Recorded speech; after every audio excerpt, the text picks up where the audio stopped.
Richard Ford, Chairman, UKIP South West. And Richard, where we stand today, what are your feelings about what's going on in there and where Brexit is?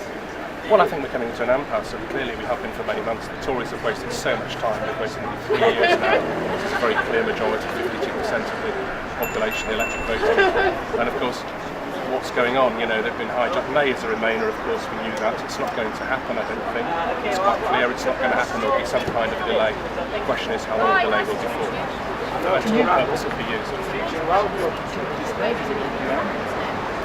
Well, I don't think you achieve anything by being angry, but it makes me more determined, and it makes so many people more determined. And I think, in every reverse there's an opportunity. So when we go into Gloucester, there are so many people.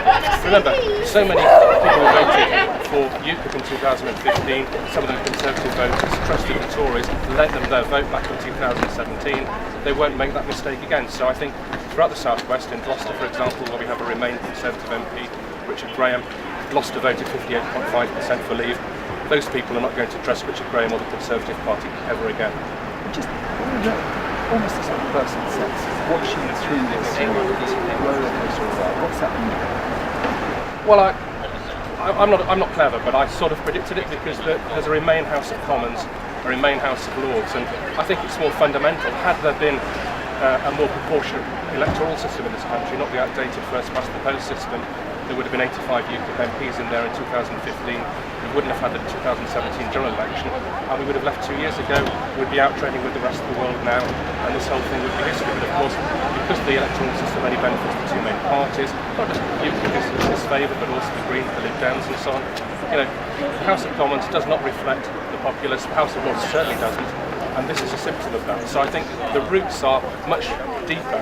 They're back to electoral reform, and they're back to the fact that why would you put a Remain person in Theresa May in charge of Brexit? It's like putting a vegetarian in charge of a butcher shop. I just want to get a sense of what it's like as a spectator with this drama that has been almost stepping back from the politics of it. Just these passionate against watching events unfold.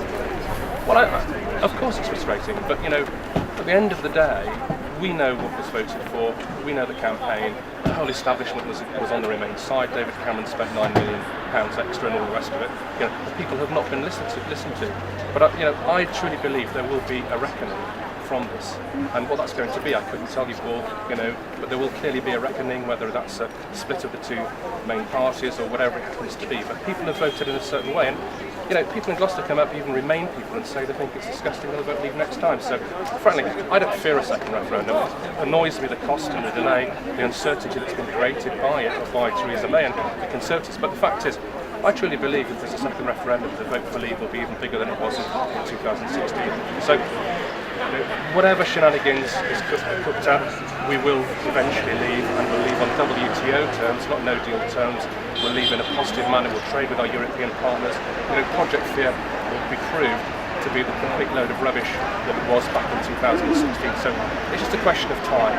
And as far as UKIP is concerned, we're now adopting candidates for possible MEP elections in May.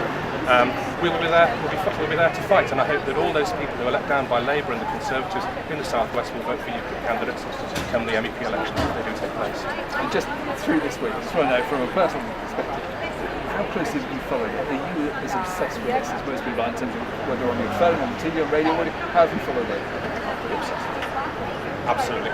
It's very hard to put down, isn't it? And the trouble is, it's like kind of unbelievable, isn't it? But in a way, I think what's going to happen, like I say, I wouldn't say I'm cleverer than the next person, but it's obvious, isn't it? If you have a Remain majority House of Commons which doesn't reflect the populace at large or the popular vote at large, and still less a Remain House of Lords which is appointed or hereditary or whatever, it's the most ridiculous thing that we've got 870 people in the House of Lords. The US Senate's 100 people for a country that's like 4 or 5 times bigger population. So, I'm not surprised.